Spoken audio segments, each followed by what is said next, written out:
Today everyone, together with the team, I am Justin Iduga. I am John Carl Cañete. I am Ivan Castillo. I am Christian J. Caminade. And today, we are here at Barangay Goma, Dagu City.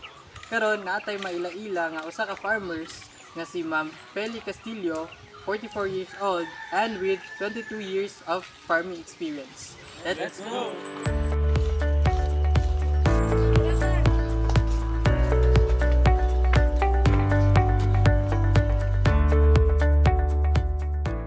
Rico, so ma'am, daghang salamat sa pagtugot sa among i-interview ka karon. So, unsa nga mga produkto imong na-harvest ma'am?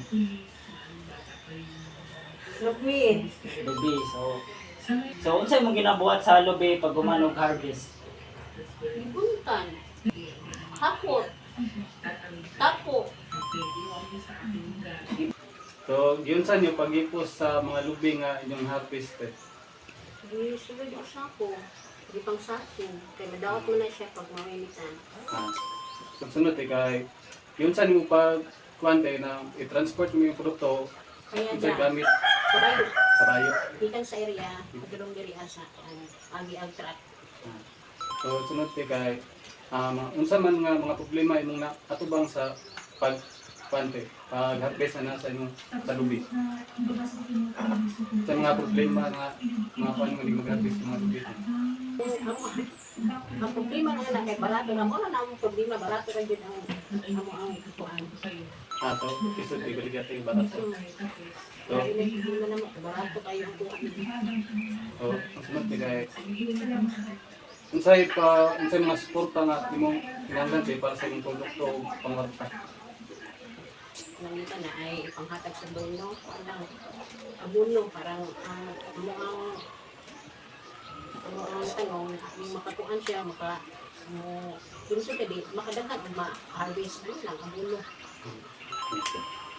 So, karon te, unsa imong pamaaging malikayan ang damage or pagkadaot sa imong lubi? Yun ang hinarvest na? O Oo, hinarvest. hinarvest na?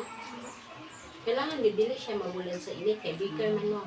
Kaya pag mabulan ka sa init, mabawasan na ang kilo ato kay pag bigger, apel dito siya ang tubig. Pag mabulan siya sa init, manikito siya, so wala na si tubig, tulaan na. So, sunod, unsa ang mga gamit nga imong ginagamit sa pag-harvest?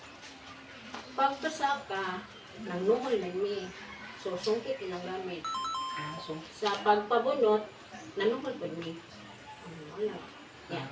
Ang pagkaryada, nanuhol po mi. Tanan, suhod. Okay. Sa sunod te, nakadawat ba ka og suporta or training or seminar gikan sa gobyerno or sa laing organisasyon? Wala. Okay. Paunsa nakaapekto ang post-harvest handling sa imong income? Sukuan, pero suhol man yung tanan, gikan sa pagpasaka, karyada, tapos bunot. Mabawasan dito siya, mabawasan dito. So, ang mga income o bahin, medyo gamay na lang, kaya barato ra ang kuha nila, tas dako kay may kuhaan expenses. Okay. So, maura to ang mga panguntahan natin. No?